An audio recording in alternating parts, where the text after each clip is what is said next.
Today I am frustrated. Nirbhaya के हादसे को इस साल दिसंबर में पूरे 10 साल हो गए, लेकिन फिर भी इस साल फिर से वैसा ही केस रोहतक में सामने आया है, जिसमें महारानी किशोरी महाविद्यालय की छात्रा का अपहरण हुआ था। सवाल पूछने का मन करता है कि एग्जैक्टली गलती किसकी है? सोसाइटी की जो मर्दों को हद से ज्यादा फ्रीडम देती है, लॉ एंड ऑर्डर की जिनका जस्टिफिकेशन हमेशा डिले हो जाता है, या हमारी क्योंकि हमें क्या फर्क पड़ता है?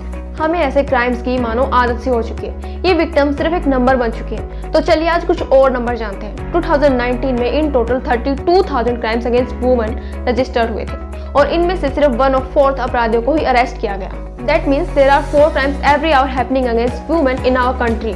लेकिन सरप्राइजिंग बात तो ये है कि ये सिर्फ उन महिलाओं का नंबर है जिन्होंने पुलिस स्टेशन में जाकर कंप्लेंट रजिस्टर की है। जो औरतें किसी भी रीजन से डोमेस्टिक वायलेंस, अब्यूज और मोलेस्टेशन के केस को दर्ज ही नहीं करती, उनका नंबर इससे कहीं ज्यादा है। लेकिन ये वीडियो हमारे सिस्टम को गाली देने के लिए नहीं है, एक सवाल पूछने के लिए हम क्या कर सकते हैं, एक ऐसा समाज तैयार करने के लिए जहां औरतों को भी इक्वल रिस्पेक्ट मिले। चलिए कुछ ऐसे ही चीजें डिस्कस करते हैं जिस पर कभी बात ही नहीं होती, क्योंकि ये टैबू है। Number 1, sex education. भारत का पॉपुलेशन 1.4 बिलियन है। We have sex, we want sex, but we don't want to talk about sex. 13 साल के बच्चे, गर्ल्स एंड बॉयज दोनों नेचुरली इतने चेंजेस से गुजर रहे होते हैं, फिजिकली और मेंटली दोनों, क्योंकि उनके कई सारे सवाल होते हैं। बच्चे अपनी सेक्सुअलिटी को जस्ट डिस्कवर कर रहे होते हैं, लेकिन फिर भी we don't have system where somebody can properly guide them. हमारे स्कूल में पूरे स्कूल के बॉयज एंड गर्ल्स को अलग अलग ऑडिटोरियम में लेकर जाते थे और हमारे पीटी टीचर ऑकवर्डली कुछ चीजें बताते।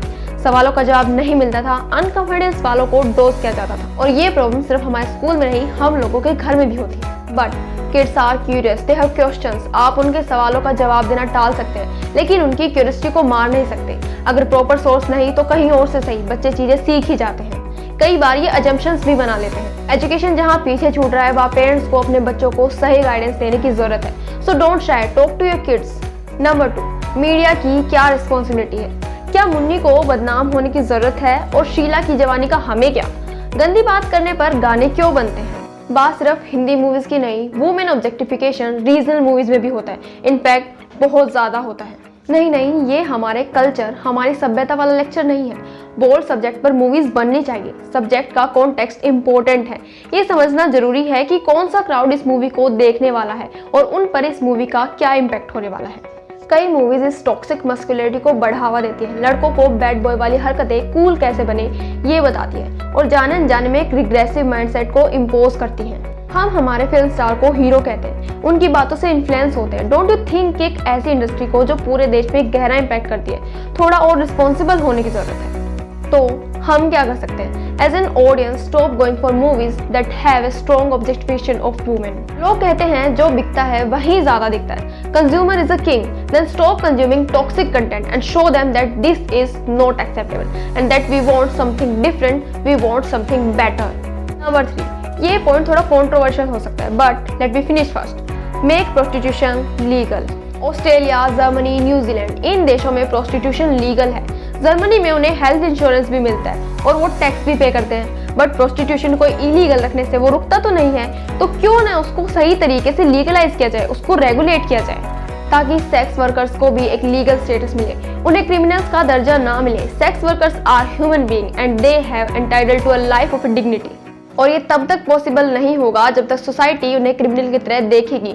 ये स्टडी कहता है कि प्रोस्टिट्यूशन को लीगल करने से नीदरलैंड में रेप के इंसिडेंट 30 से 40% कम हुए हैं। No, I am not saying कि प्रोस्टिट्यूशन में प्रॉब्लम नहीं है। इनफैक्ट बहुत सारे प्रॉब्लम है, इसलिए कन्वर्सेशन स्टार्ट होने की जरूरत है, क्योंकि जब तक हम बात करना स्टार्ट नहीं करेंगे तब तक हम जीरो पर ही अटके रहेंगे। हम सबको इंटरनेट से कैसे सेफ रहना है ये हमें सीखने की जरूरत है। Many times women and children meet some online who pretend to be their friend, पर दोस्त किसी न किसी बहाने से उनको कहीं और बुलाता है एंड देन दिस हैपन। पिछले ही साल केरला में एक ऐसा केस हुआ। A Kerala woman traveled 300 kilometre to meet her online friend and then this happen. Internet पर बहुत सारे लोग आपसे दोस्ती करेंगे, आपके बारे में जानना चाहेंगे, लेकिन प्लीज आप किसी पर भरोसा मत कीजिए। Keep yourself safe. तो चलिए एक स्टेप लेते हैं। आप हमें बताइए कि आपको क्या लगता है domestic violence and crimes against women रोकने के लिए हम क्या कर सकते हैं? एजुकेशन में क्या बदलाव होने चाहिए? हमारे सिस्टम में क्या बदलाव होने चाहिए? हमारे घर में क्या बदलाव होने चाहिए? Let's write down our honest thought. एक बात और, आपके फ़ोन में ये नंबर ज़रूर होना चाहिए। रेस्ट ऑफ इंडिया डायल 1091 या फिर नेशनल कमीशन फॉर वुमेन का ये नंबर आपके मोबाइल में सेव होना चाहिए। अगर आपको लगता है कि ये इन्फॉर्मेशन इंपॉर्टेंट है और हर नागरिक तक पहुंचना ज़रूरी है तो इस वीडियो को शेयर कीजिए। एक करने से क्या फ़र्क पड़ता है, लेकिन एक करने से बहुत फ़र्क पड़ता है और इन दोनों में सिर्फ एक का फ़र्क है। दैट्स वाई फ़र्क पड़ता है।